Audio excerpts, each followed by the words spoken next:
Hola, ¿qué tal? Buenas noches. Espero que todos ustedes estén muy bien. Bienvenidos en nombre de la Fundación Atlas. Mi nombre es Martín Simonetta y vamos a charlar hoy con José Guillermo Godoy, un gran amigo y presidente de la Fundación Federalismo y Libertad de Tucumán. Él es abogado. Acá está José Guillermo. Vamos a sumarlo a la charla.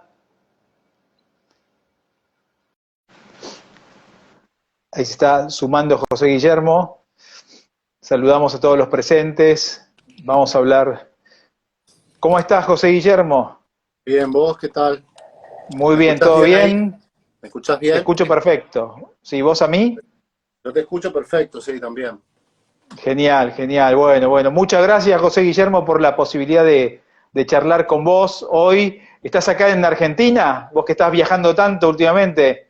Sí, estoy efectivamente en Argentina. Acabo de llegar de Santiago del Estero, estuve en Santiago del Estero y ahora estoy en Tucumán. Y me acuerdo también que una de las veces que hace muchos años, como, sí, quizás sean 20 años, no sé, o 15 años, un poco más, eh, hiciste una charla en Santiago del Estero y te trajimos a Tucumán y te tomaste un- un bus desde Santiago a Tucumán. Eso fue como en el 2006, por ahí, hace mucho tiempo. Bueno, eso también, me acuerdo que fue una de las primeras charlas que tuvimos. Sí.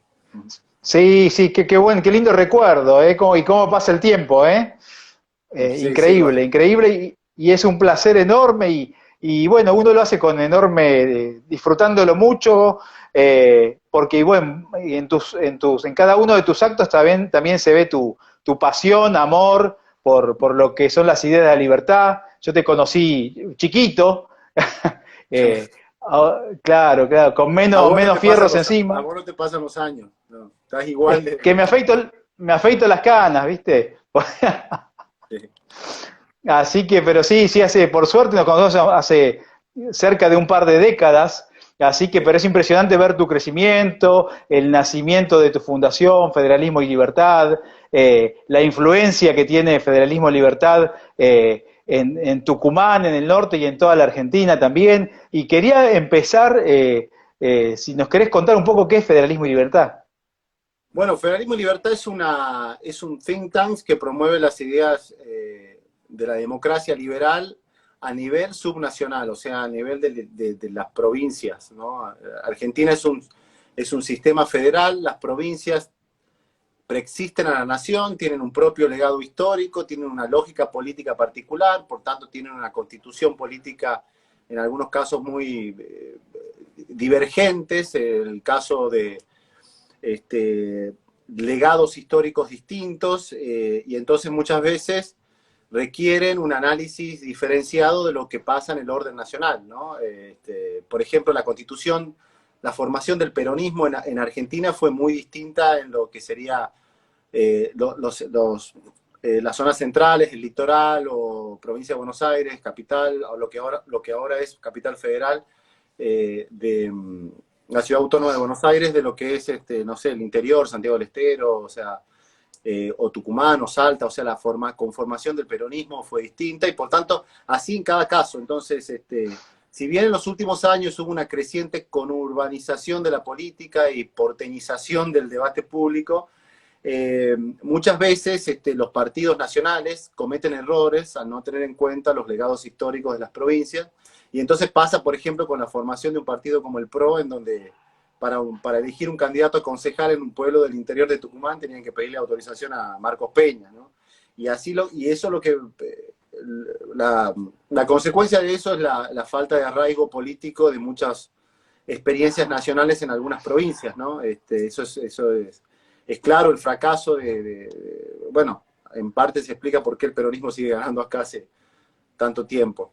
Así que bueno, precisamente porque necesitan otra categoría de análisis las provincias que tienen sus propias legislaturas, su poder judicial, y como dije antes, su propio legado histórico, nosotros constituimos esta fundación para analizarla, para promover la democracia liberal en el interior del país. También hemos hecho cosas afuera del país y hacemos cosas también a nivel nacional, pero básicamente la fundación nació con ese espíritu, en la tierra donde nació Alberdi, el padre de la Constitución Nacional, y donde en una provincia que también dio grandes aportes a la nación en términos de actores políticos relevantes como Roca, Nicolás Avellaneda y, bueno, y tantos otros. Así que bueno, eso es lo que hace la Fundación. Actualmente tenemos más de 50 empresas que nos apoyan, un staff de casi 20 personas trabajando, voluntarios, tanto en Salta, Jujuy, en Santiago del Estero. Trabajamos con cámaras empresariales del interior, tenemos eventos todas las semanas, y la particularidad es que son eventos presenciales desde marzo, o sea, retomamos la presencialidad desde marzo. Así que bueno, ahora fuertemente afectados por la debacle de los vuelos al interior, que estábamos acostumbrados a operar con una oferta de vuelos a Buenos Aires de 11 vuelos diarios aproximadamente, y ahora tenemos entre 2 y 3, y eso nos ocasiona enormes problemas logísticos para combinar los foros, etcétera. Pero bueno, la estamos peleando, y creo que por suerte, así como ha pasado en el país, en Santiago del Estero, donde vengo, en las elecciones hubo un partido libertario, y sacó 5.000 votos.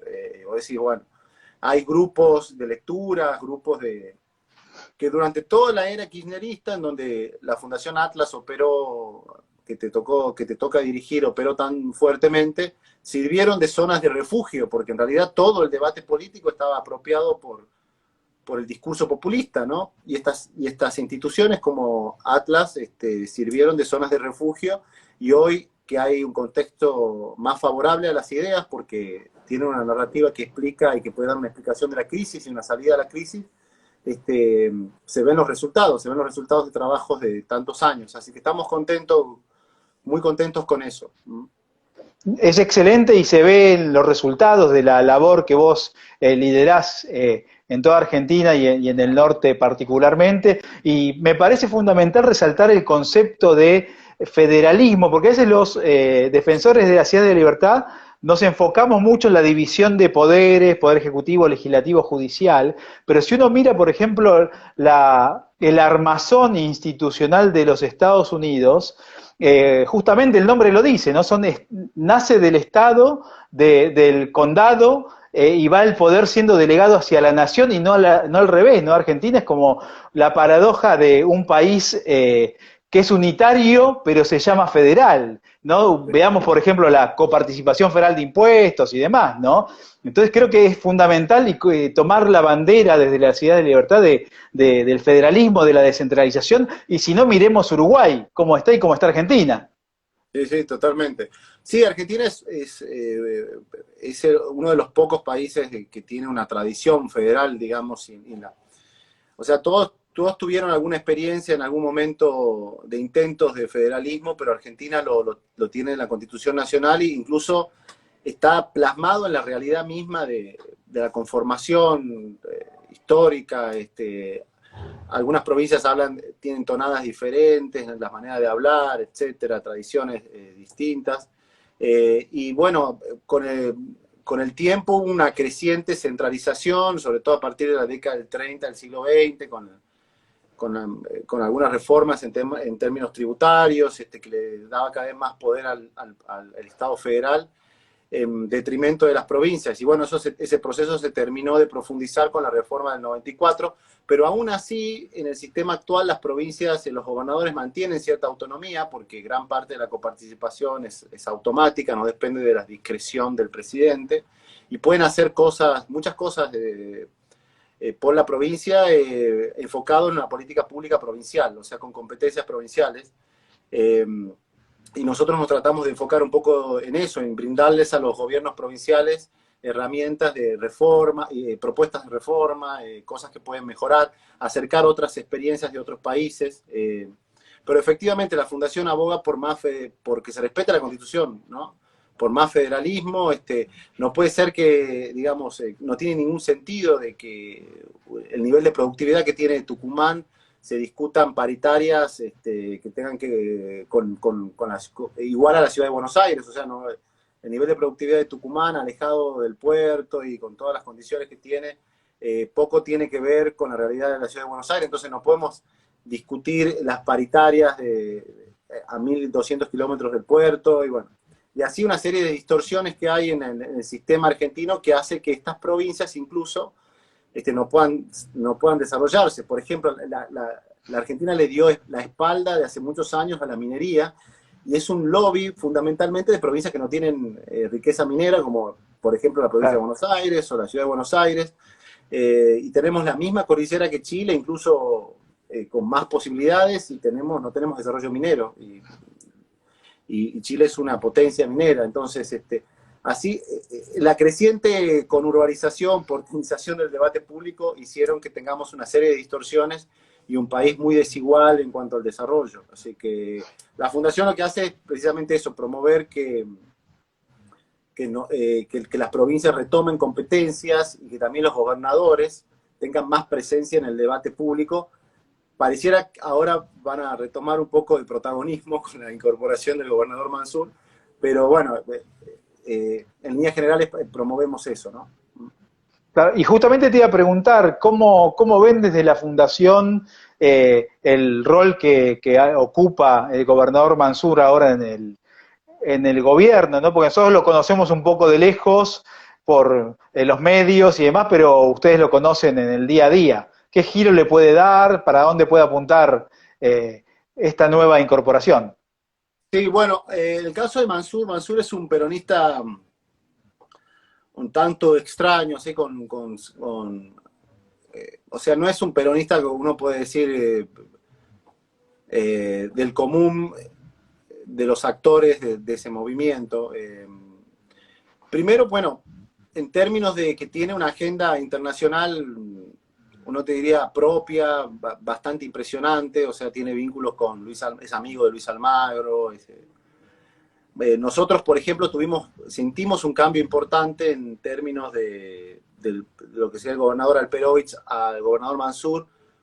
A través de nuestro programa de diálogo federal, nosotros traemos embajadores a la provincia, promovemos las visitas de embajadores al interior, y Alperovich, cuando traíamos embajadores, ni se enteraba, no le interesaba, y este personaje, el gobernador Mansur, nos ponía todo a disposición.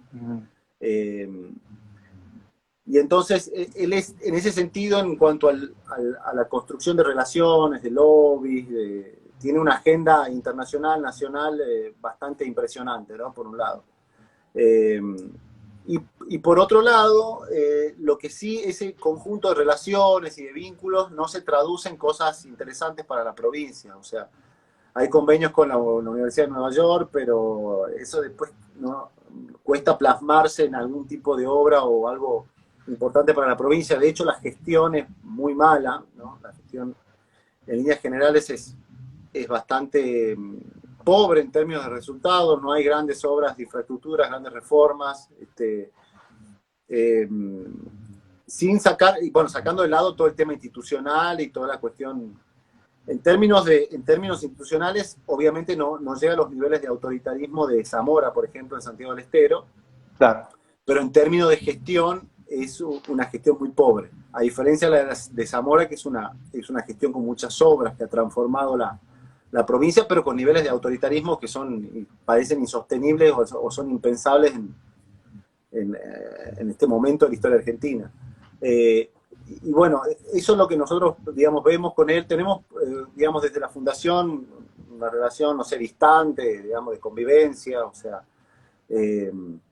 pero la gestión en sí fue muy mala. Creo que él, bueno, ahora en su rol nacional va a articular con esa frase de volumen político que ahora los del PRO lo usan como chicana. Es cierto, él tiene volumen político, tiene otro nivel de volumen político, de relaciones. No es una persona alineada, obviamente, por ejemplo, en los aspectos internacionales con Venezuela, nada, porque te acabo de decir que es un hombre amigo de Luis Almagro. De hecho, en abril fuimos a verlo a Luis Almagro en la OEA con un amigo y nos preguntó por Mansur, o sea, y de hecho lo trajo a Tucumán una vez. Muy buena relación con la comunidad judía. Siempre hay eventos relacionados con los rabinos de la comunidad judía. Entonces, por ese lado, como te digo, es un hombre de contrastes. O sea, en líneas generales es una gestión muy pobre. En cuanto a la pandemia, sí tengo que reconocer que nos dio el mayor grado de libertad posible, más allá que hubo abusos al comienzo de la pandemia, pero nunca tuvimos el nivel de abusos que hubo en Formosa o en Santiago del Estero, por ejemplo. En Tucumán, desde junio del año pasado, hay gimnasios abiertos, interrumpidos por momentos cuando había un pico de casos importantes, pero en líneas generales uno podía circular libremente, si lo compara con las provincias de... Entonces, esto de los barbijos no nos sorprendió a nosotros, digamos. Claro. Así que, bueno, en líneas generales... es un triunfo para él después de las elecciones. Acá se produjo una interna en el peronismo muy fuerte. No es algo anormal que haya una interna peronista en una provincia como Tucumán. De hecho, en el 2007, cuando vos viniste una vez, en el 2007, estábamos en pleno proceso de internas peronistas entre el gobernador y el vicegobernador. En esas elecciones internas se gastaron $3 millones, por ejemplo. Pero lo que sí tuvo de paradójico o de llamativo estas elecciones fue la intensidad, ¿no? Lo violento de la interna. Y parecía una relación sin retorno, que tal vez sea una relación sin retorno entre el gobernador y el vicegobernador, pero luego de las elecciones y al triunfar Mansur, también Jaldo, que es el vicegobernador, salió victorioso, pese a que perdió la interna, porque a través del sistema DOM él pudo colocar un diputado y pudo colocar el segundo en el Senado. Y ahora se queda como gobernador después de este suceso. Así que en este sistema creo que todos ganan. Los incentivos están para que Jaldo, el vicegobernador, vuelva a hacer una elección tan buena como la de ahora, que sacó casi el 50% del peronismo. Y mientras tanto la oposición está disgregada, con peleas internas y disputas, pero bueno. Eso es otro tema. En líneas generales, como te digo, para concluir el caso Mansur, en términos de gestión fue una gestión muy mala, sin contar todos los casos de corrupción, todos los problemas institucionales que tiene. Y por otro lado, tiene esta faceta de su personalidad un poco extraña, de ese nivel de vínculos y relaciones y de visión del mundo que, bueno, que no es tan común en los peronistas, ¿no? Claro, claro. Y te pregunto, ¿en el norte argentino sigue viva la figura del caudillo tal vez con nuevos ropajes, o se ha diluido, ha desaparecido? No solamente en Tucumán, digo, en general. Bueno, es que en Tucumán es un caso paradójico, podemos ir caso por caso, pero el caso de Tucumán es un caso extraño porque no importa tanto la figura del caudillo, sino lo que tiene más presencia es el aparato. Si hubiese existido la figura del caudillo, Alperovich hubiese sido más competitivo en la elección del 2019, donde intentó volver al poder. Sin embargo, el aparato lo absorbió. Es más importante el aparato que el caudillo en el caso de Tucumán. Es como una ingeniería electoral muy aceitada, con redes clientelares, bastante extraordinaria, porque la estructura importa. Manuel Morea Araujo siempre decía que el aparato era el 6% de la elección en los últimos años. Y realmente en el caso de Tucumán, no lo tengo medido, pero debe ser muy superior. Acá fueron a votar, estamos en pandemia, el 80% del padrón. O sea, tuvimos niveles de participación muy, muy elevados, pero eso fue porque había una interna peronista y ellos arrastraron a los electores, ¿no? De manera muy impresionante. Y ahí no importa tanto la figura del caudillo, sino es el aparato y quién domina el aparato en el momento, ¿no? Y siempre cada tanto hay una disputa por quién domina el aparato. En el caso de Santiago del Estero es un caso, bueno, es un caso paradigmático, siempre se habla de la figura de Carlos Juárez, no sé si te acordás. Sí. Los caudillos en Santiago del Estero tuvieron esa tradición de ser muy provincianos, en el sentido que nunca tuvieron interés en la proyección nacional. Vos nunca vas a ver un santiagueño que se destaque a nivel nacional o que quiera ser candidato a presidente o vicepresidente. O sea, Juárez nunca le interesó o no pudo Juárez, ningún caudillo santiagueño. En cambio, en Tucumán sí, los salteños también, pero en el caso de Santiago no. Lo que sí son muy cuidadosos en lo fiscal. En el caso, siempre son provincias muy ordenadas en lo fiscal. Juárez era muy ordenado con las cuentas públicas, pero nunca tuvo el nivel de hegemonía que tuvo Zamora en los últimos 20 años. De hecho, Juárez es un hombre de presencia política en los últimos 50 años en la historia santiagueña, en 50 años de historia santiagueña, que es del 49 al 2004, cuando interviene en la provincia, pero la hegemonía de Juárez es del último periodo, del 95 en adelante, nada más que generalmente se proyecta el análisis del último periodo para todo lo anterior, pero en el periodo anterior él nunca fue un personaje indiscutido, sino que fue un personaje con presencia política, pero no indiscutido. Y en cambio Zamora tiene 20 años de hegemonía política de manera ininterrumpida. Es verdad que Juárez, como cita Castor López, otro amigo nuestro. Sí. Un gran amigo, Castor. Nunca gestionó una provincia, un presupuesto superior a 500 millones de dólares.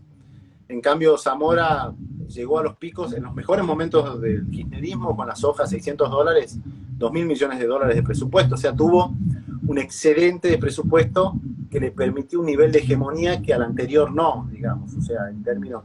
Y eso le permitió hacer grandes obras de infraestructura, etc. Al mismo tiempo sigue siendo muy ordenado desde el punto de vista fiscal. Y tiene otra particularidad, que los empleados públicos en Santiago del Estero son los peores pagos del país. Uno podría bromear y decir que es el único caso que en términos de precios refleja la productividad del sector público. Pero es cierto, digamos, él es muy cuidadoso con eso. A diferencia de Tucumán, que tiene sueldos de la administración pública muy elevados, sobre todo el Poder Judicial de la provincia de Tucumán, y el privado le cuesta competir muchísimo con eso. Entonces, eso también es importante.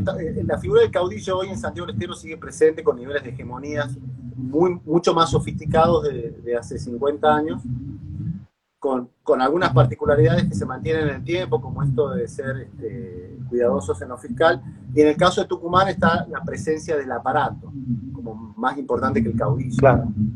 Y en el caso salteño, por ejemplo, por citar otro ejemplo, uno ve lo mismo, digamos, ve la presencia del peronismo en los últimos 40 años en la provincia. Bueno, 30 años,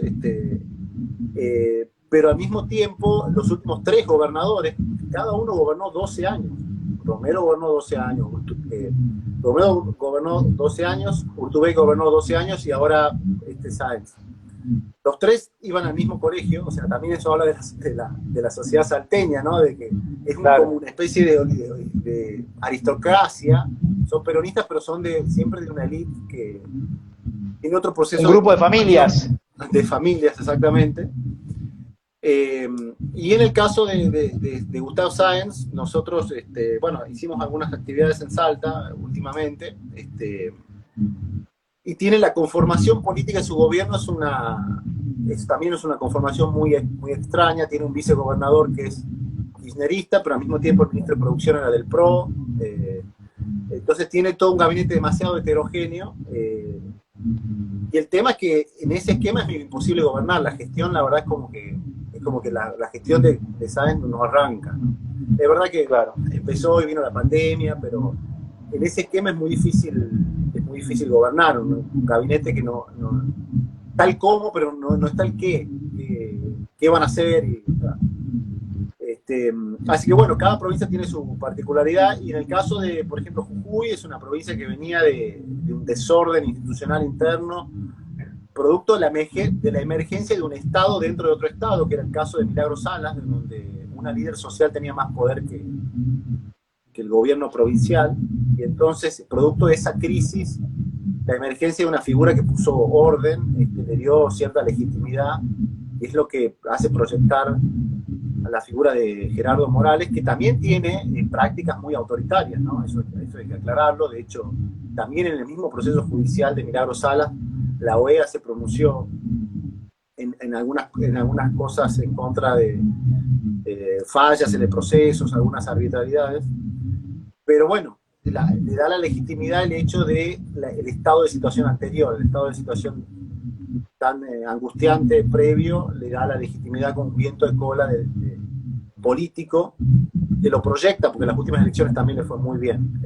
Es probable que haya una hegemonía de Morales durante un tiempo, ¿no? Y te escuchaba y me venía a la mente la imagen de nuestro querido amigo José Ignacio, García Hamilton. Ustedes han hecho muchas actividades vinculadas a homenajearlo, un libro del cual tuve la suerte de ser parte también. Acá lo tengo, a ver, lo voy a buscar. Acá tengo el Sí, está libro. ahí. Sí, sí. Ahí está, el libro. Le mandamos un abrazo enorme a la familia José Ignacio. Ahora vamos a sacar la Bernabé. segunda edición. Es un concurso de ensayos que aprovecho también a invitar a todos porque es un concurso de ensayos que tienen que reflexionar sobre un tema de la obra de José Ignacio. El premio es $1000 para el ganador y el segundo $500. Y esto lo hacemos gracias al apoyo de la familia. Y nuestra idea es, bueno, sacar la segunda edición también con algunos aportes nuevos de Roberto Kachanowski, va a escribir Domingo Cavallo, escriben un par de Emilio Campos, o sea, viene la segunda edición de este libro, eso es lo que quiero anunciar. Y bueno, para nosotros José Ignacio fue una persona sumamente importante. De hecho la fundación se fundó el 1 de noviembre del 2012, bueno, que ese día cumple años José Ignacio, él cumple los cumpleaños los 1 de noviembre. Y de hecho José Ignacio fue la persona que nos presentó, y yo me acuerdo perfectamente de ese mail que nos mandó, que te mandó en copia. Vos no te debes acordar porque te escribía mucha gente, pero yo me acuerdo que José Ignacio nos presentó. Así que bueno, él dejó sembrado una cantidad enorme de jóvenes y estudiantes, las ideas de la libertad, la democracia. Creo que hizo un gran aporte en términos de difusión. Y ahora queremos reeditar algunas obras de él también con la familia, por ejemplo, Vida de un ausente, que es un libro que todavía no se ha reeditado. Creo que es importante. Él estaría muy contento ver lo que está pasando ahora, ¿no? Creo que estaría muy contento de algunos resultados de su batalla. Sí, absolutamente, ¿no? Y José Ignacio, una persona terriblemente querida, cariñosa, un sabio, aparte abogado, escritor, escribía de psicología, analizaba la personalidad de los grandes, valga la redundancia, personajes de la historia argentina. A mí el libro que me cautiva de él es uno de ellos, El autoritarismo hispanoamericano y la improductividad, por ejemplo, que analiza las raíces institucionales, digamos, pre-nacimiento de Argentina, de las reglas de juego que prevalecen hoy, todavía que tienen vigencia, ¿no? Y parece parece Tato Bores, digamos, ¿no? Cualquier parte que vos lees hoy en día parece que lo estuviera escribiendo para el momento presente, y él incluso llegó, como vos decías, al Congreso Nacional. No solamente fue escritor, sino que influyó en la política partidaria también, así que un amigazo, y felicitaciones por esta iniciativa que han tenido ustedes de los concursos de ensayo en homenaje a José Ignacio. Y bueno, y para terminarte, me gustaría invitarte a decir lo que vos quieras para cerrar esta charla respecto de tu fundación, de lo que van a hacer, de cómo seguirte, de por dónde. Bueno, sí, quería recordar algunas cosas de José Ignacio. Él es de una familia tradicional de Tucumán, que es la familia, bueno, no tradicional, porque en realidad es una familia que llegó a comienzos del siglo XX, en realidad, y que fundó el diario La Gaceta, pero él era una persona de izquierda y estuvo preso durante el gobierno de Isabel Perón, y después se convirtió a las ideas liberales, descubrió las ideas liberales, por eso él estaba siempre muy atento a todas las prácticas autoritarias y todo. Era un luchador a favor de la libertad, pero siempre de la libertad, de la democracia liberal. O sea, era un liberal, no estaría contento con alguna, o sea, era totalmente antinacionalista, era muy crítico también de algunas cosas del catolicismo, de la cultura católica. Así que, y bueno, la verdad que él fue una persona que nos influyó muchísimo. Decirte, bueno, básicamente que creo que hace más o menos 10 años, o incluso cuando te conocí a vos y a la Fundación Atlas, y aprovecho también para recordar a Guillermo Gates, también tuviste una pérdida hace poco en tu consejo. Los liberales eran actores no legitimados en la escena pública. Básicamente, los grandes medios o los programas principales, había pocos, o casi ningún, líder de opinión presente que promovía las ideas liberales. estaba tu fundación, bueno, estaba la Fundación Libertad, por supuesto, promoviendo estas ideas. Pero después, con el paso del tiempo, yo creo que el trabajo que hicieron una cantidad enorme de think tanks, la docencia que hiciste vos mismo, trabajando en las universidades como profesor, muchas veces en programas de cable, comenzó a dar sus frutos, ¿no? También la irrupción en la escena pública de economistas con niveles de popularidad inéditos, como el caso de Milei o Esper, hicieron que los límites de los decibles se puedan correr. Hace 5 años defender a Rocas era como un caso de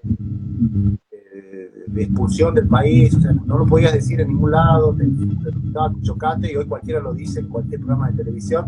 No hay un programa de televisión importante en la televisión argentina que no haya un liberal presente, discutiendo, peleándose con alguien. Así que creo que ese es un trabajo muy importante que creo que tiene que proyectarse con el tiempo. Por eso creo que ahora tenemos que redoblar los esfuerzos. Es muy bueno que esto se traduzca también en un movimiento político partidario, y que los que nos sentimos más cómodos en la batalla de las ideas sigamos trabajando cada vez más, porque si bien hoy logramos que las barreras de la libertad, o la gente ya no sienta como reticencia a las ideas, o sea, que no tenga un rechazo innato o intuitivo a las ideas. Yo estoy un poco preocupado porque los jóvenes tampoco siento que tengan tanto interés en formarse. En muchos casos se forman más a través de memes, de videos cortos, y por ahí el trabajo que tenemos que hacer en la fundación es darle más contenido a eso y proyectarlo en el tiempo, ¿no? Y formar líderes, sobre todo, que es lo más importante, que podamos tener líderes que rescaten también el valor de la democracia, que está consustanciada la libertad. La democracia liberal es lo que tenemos que defender, creo, los liberales. Así que bueno, agradecerte por el espacio y espero nos veamos pronto en Buenos Aires seguramente, o que nos visites de vuelta en el norte.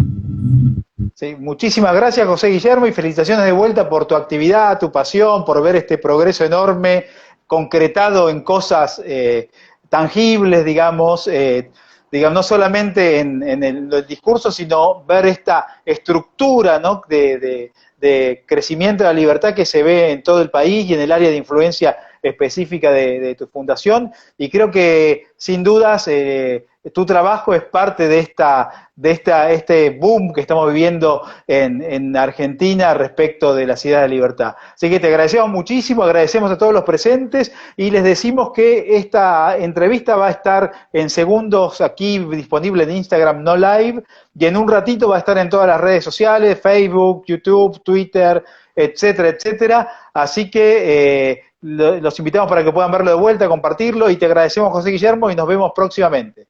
Un fuerte abrazo. Muchas gracias por el espacio. Gracias. Un abrazo. Chao, chao. Gracias.